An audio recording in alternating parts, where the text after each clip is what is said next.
14일 만에 가까스로 국회가 정상화됐지만 첫날부터 상임위마다 각종 현안을 두고 막말과 고성이 오가는 신경전이 이어졌습니다. 자유한국당에선 홍준표 대표의 불통에 대한 당내의 불만이 점점 더 커지는 분위기인데요.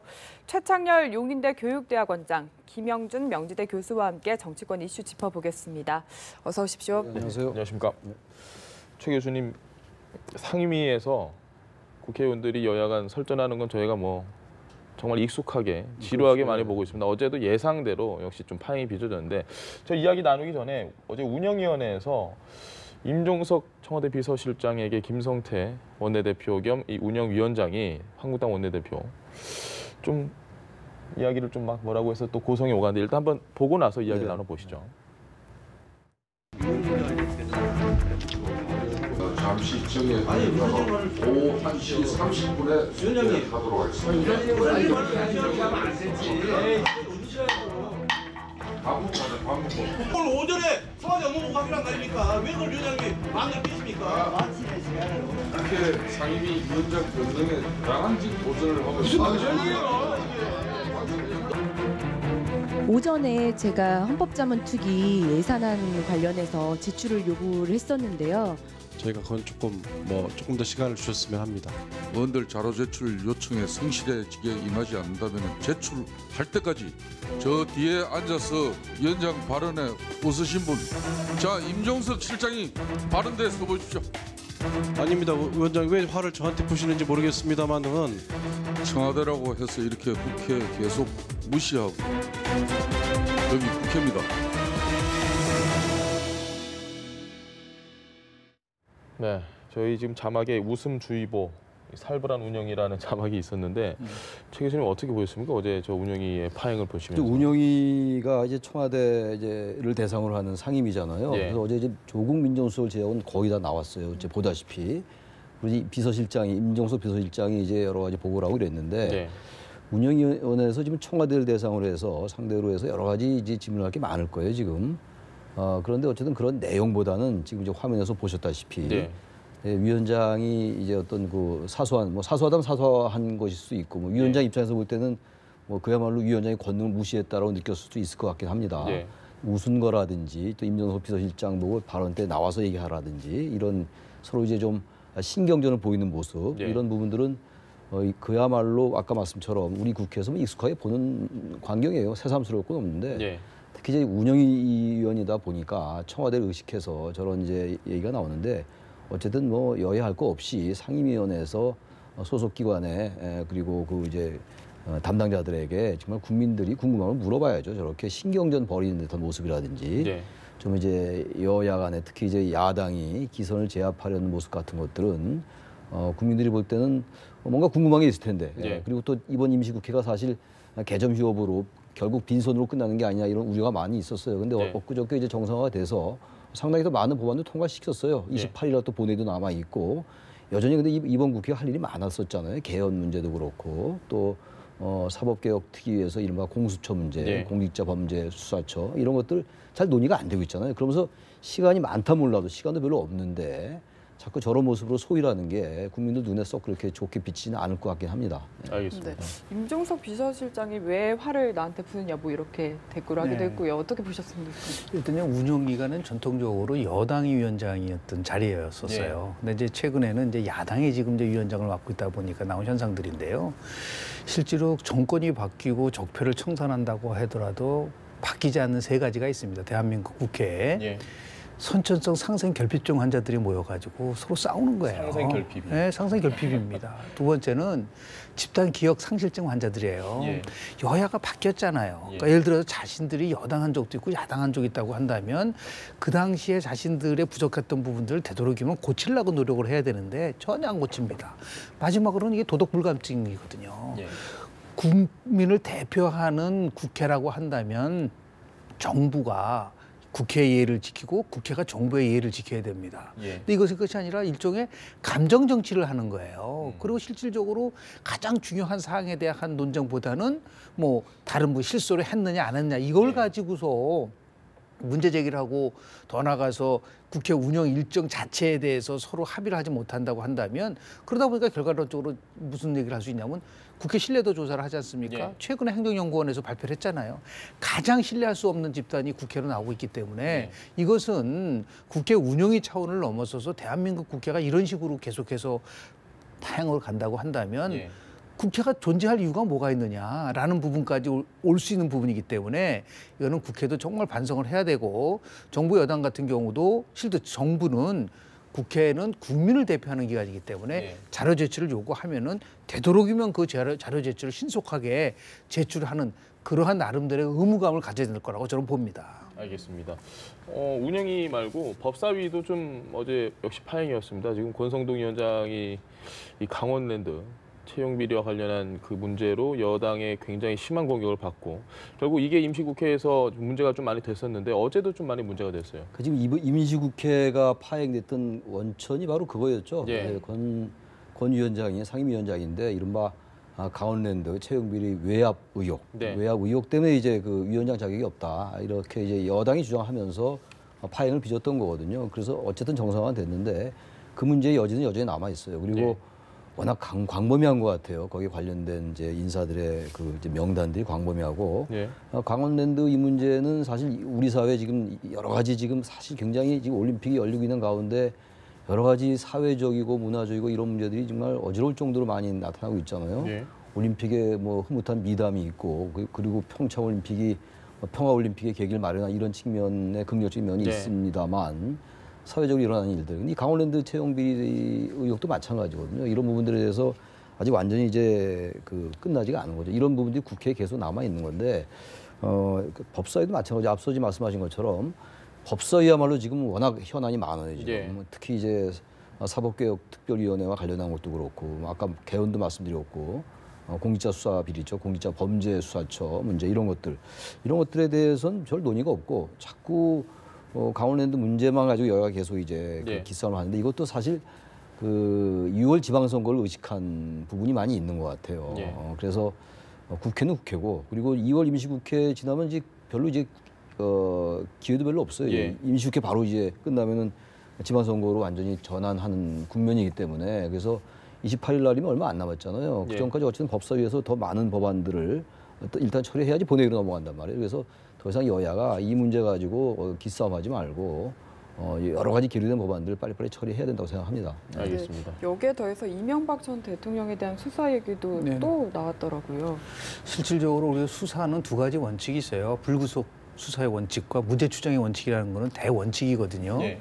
이런 것들이 이제 지켜지고 있었느냐라고 보면은 그렇게 크게 지켜지고 있지는 않는 것은 사실인 것 같습니다. 네. 법사위는 실은 이제 국회 내에서 보면 모든 상임위에서 법안이 일단은 통과가 되면 법사위를 거쳐서 본회의로 가거든요. 네. 그 길목에 있는 굉장히 중요한 위원회예요. 근데 지금 조금 전에 말씀드린 것처럼 이번 국회에서는 운영위와 법사위를 모두 야당이 가져가는 현상이 나타나게 된 거예요. 네. 그러다 보니까 파행으로 갈 수밖에 없는 구조를 안고 있는 것이죠. 지금 이제 권성동 법사위원장 문제와 관련돼서 저는 개인적으로 그렇습니다. 이게 굉장히 자신과 직결된 문제라고 한다면 이 문제가 해결되기 전까지 지금 이제 5월이 되면 이제 후반기 예. 위원회 위원장들이 바뀌거든요. 얼마 남지 않았어요. 그렇기 때문에 자연스럽게 자기가 관련된 일을 하면 위원장이 있고 간사가 있거든요. 예. 그러니까 야당 간사가 법사위를 나름대로 이렇게 운영할 수 있는 그러한 운영의 묘미를 좀 살려서 파행을 가져가는 것을 막아야 되는데 예. 그렇지 못했다는 것이 좀 아쉬운 점이 있고요. 또 하나는 지금 우리 자료 제출에 관련된 문제를 많이 얘기를 하고 있지만은 우리가 보통 개인 사생활이라든지요, 아니면은 자기가 이 자료가 제출됐을 때 예. 나올 수 있는 직무상의 어려움이 있다든지 또는 우리 형법에를 보면은요 이런 규정이 있어요. 수사나 재판과 관련된 사항에 대한 자료는 제출할 수 없다 그렇게 돼 있거든요. 예. 그러한 원리로 가져간다고 한다면 지금 법사위 차원이 아니라 여러 곳에서 지금 그 이명박 정부와 관련된 수사가 계속 막 나오고 있거든요. 예. 근데 피의자 사실에 대한 공포는 할 수 없게 돼 있는 것도 맞는 것이죠. 그러다 보니까 이게 너무 지나치게 공방으로 흐르기보다는 이 문제는 검찰이나 그런 수사기관에다 맡기고 그리고 그렇지 않은 상태에서 지금 어떠한 것이 사실로 증명되지 않은 상태에서 충돌이 이루어지면 결국은 그는 국회 파행으로 갈 수밖에 없는 부분들이 있다. 그러니까 다시 얘기해서 국회의원들은 국민을 대표하는 것이지 정권을 대표하고 정당을 대표하는 것은 아니다라는 인식을 갖지 않으면, 그러니까 국민들의 인식에 맞춰서 의원들의 인식이 바뀌지 않고 저런 식으로 여야가 계속해서 충돌한다고 한다면은 운영이와 마찬가지로 법사위도 마찬가지, 모든 지금 국회 기능이 마비되는 이런 것들은 빨리 벗어나야 된다고 저는 봅니다. 알겠습니다. 되게 답답한 예, 게요. 그야말로 이제 셀 수 없을 정도로 많은 사람들이 국회에 이런 모습들을 질타하잖아요. 예. 지금 이 자리도 마찬가지고 정말 굉장히 허무하다라는 생각이 많이 들어요. 이것을 어떻게 법적으로 제도적으로 개선하지 않으면 이 상황은 계속될 수밖에 없다. 왜냐하면 정치인 개개인들은 훌륭할지 모르겠는데 우리 한국 국회 구조적인 문제거든요. 선거와 관련돼 있고 또 정치 엘리트들이 어쨌든 재선, 당선, 3선되고 이래야 되기 때문에 당의 어떤 공천 구조도 그렇고 구도도 그렇고 말이죠. 그래서 어쨌든 오직하면 지금 저 청와대의 뭐 청원 게시판에도 그런 얘기가 있겠어요. 그리고 의원들에게 뭐 최저임금을 지급해라 이런 말까지 나오잖아요. 그래서 이런 말을 저도 하고 우리 김 교수도 하고 그러셨지만 굉장히 공허하다는 느낌이 많이 들어요. 이런다고 바뀔 것인가. 그리고 이제 2월 임시국회 얼마 안 남았는데 뭐 몇 개 이제 서로 이제 신경전하고 기선제압하고 이렇게 정치적 공방하다가 특히 이제 MB 전 대통령, 이명박 전 대통령에 대해서 뭐 여야가 대단히 정치적인 성격이잖아요. 검찰 수사를 하고 있습니다만 아무튼 이런 부분들이 또 지지층 결집에 어쨌든 직간접적 영향을 주고 이러다 보니까 이 상태로 공방을 하다가 28일 법안 또 몇 개 통과시킬 거예요. 그러나 개헌 문제라든지 사법개혁 특위의 개혁, 사법개혁 문제 이런 것들은 여전히 국민들이 원하는 수준까지 가지 않을 거라고 저는 예상을 합니다. 알겠습니다.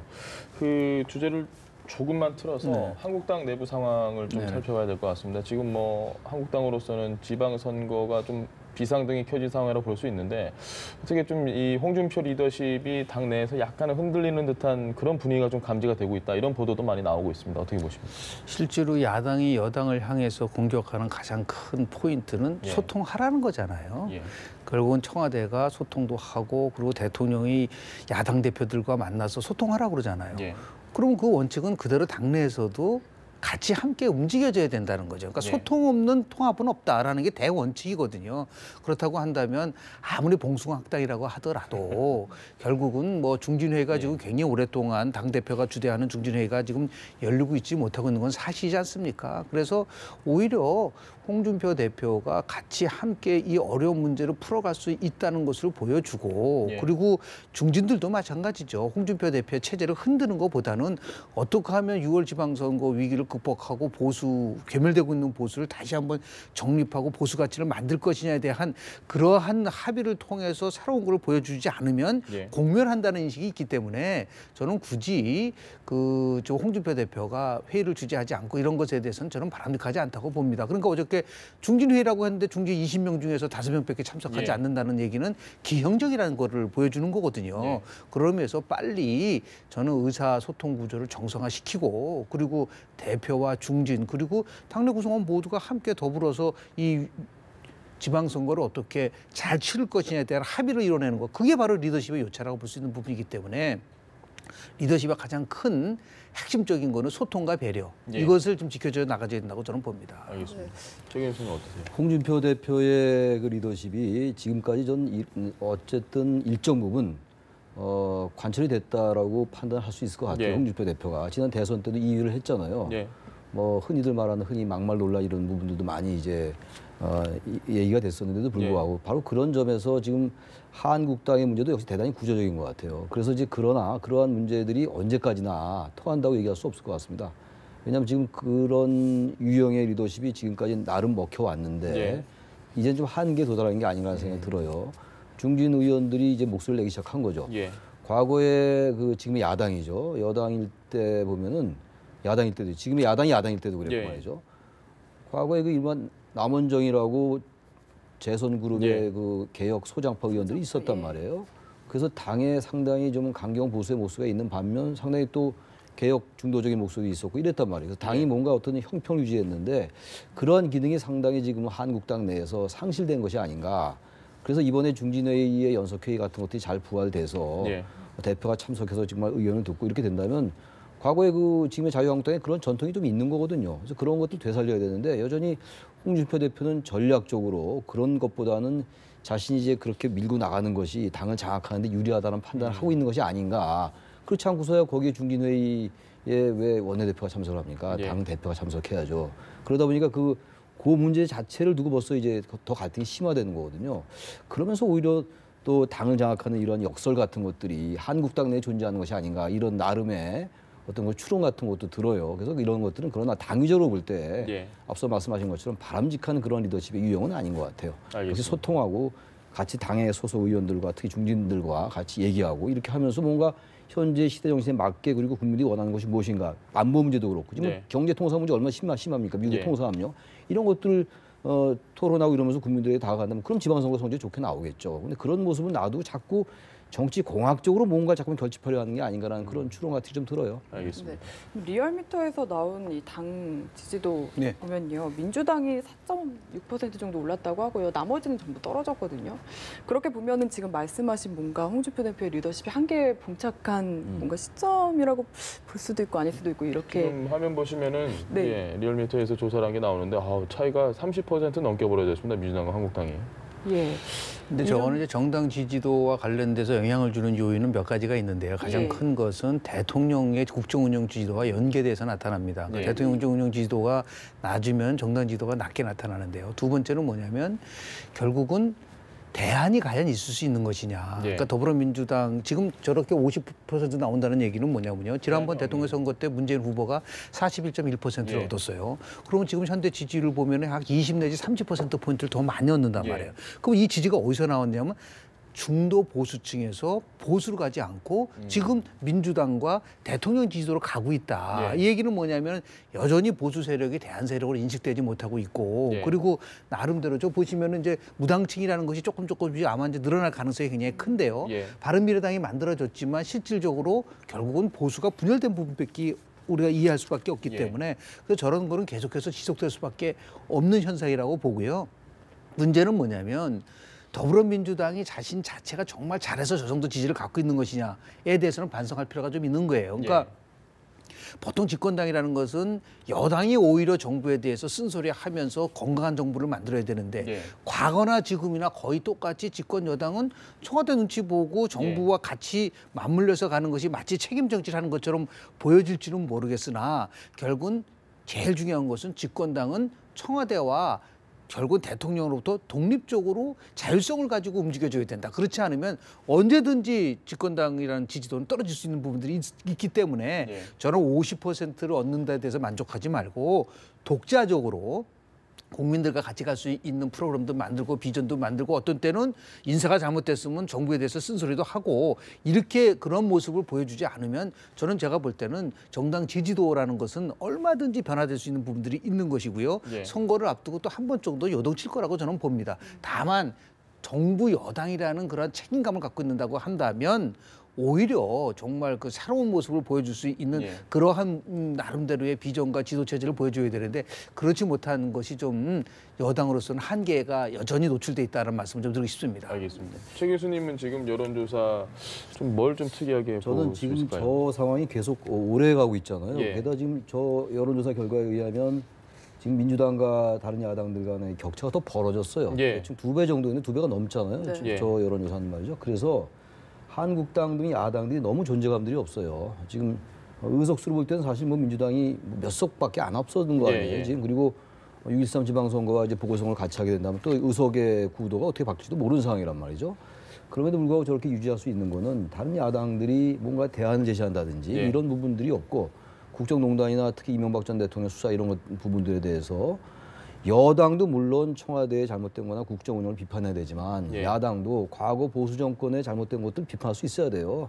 그 선거 결과가 이번에 문재인 정권으로의 교체로 나타난 거였잖아요. 그런 것도 인식을 하고 받아들이면서 대안을 제시하고 자신들의 잘못을 인정하면서 네. 이렇게 나가는데 그렇지 않잖아요. 여전히 제가 기억하기로는 아직 한국당이 공식적으로 과거의 국정농단의 집권 세력이었음에도 불구하고 그 부분에 대한 사과는 저는 아직은 기억을 잘 못하고 있거든요. 네. 정식의 사과는 없었기 때문에 그런 것들을 선제 조건을 해결한 다음에 그리고 뭔가 대안을 제시하고 또 집권당이 잘하는 것도 또 협조도 하고 비판을 더 강하게 하고 이렇게 한다면 저는 이 지지율은 변할 수 있다고 생각하는데 지금의 한국당의 모습, 뭐 제가 야당이라고 뭉뚱그려 얘기했지만 지금 야당이 많이 다르잖아요. 범여권 성향의 야당도 있고 예. 민평당 같은 경우는 바른미래당 뭐 중도 개혁을 지향한다 하고 있기 때문에 뭐 한국당을 얘기한다면 지금의 모습이 저러한 리더십이나 저런 당의 구조가 지속된다면 민주당의 어떤 뭐 청와대가 독립적으로 이런 부분을 떠나서 예. 저런 그 집권당과의 격차는 상당히 오랫동안 유지될 가능성이 높다. 전제는 어쨌든 한국당이 바뀌지 않으면이란 전제입니다. 네.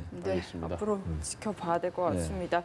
지금까지 최창렬 용인대 교육대학원장 그리고 김영준 명지대 교수와 함께했습니다. 말씀 잘 들었습니다. 고맙습니다.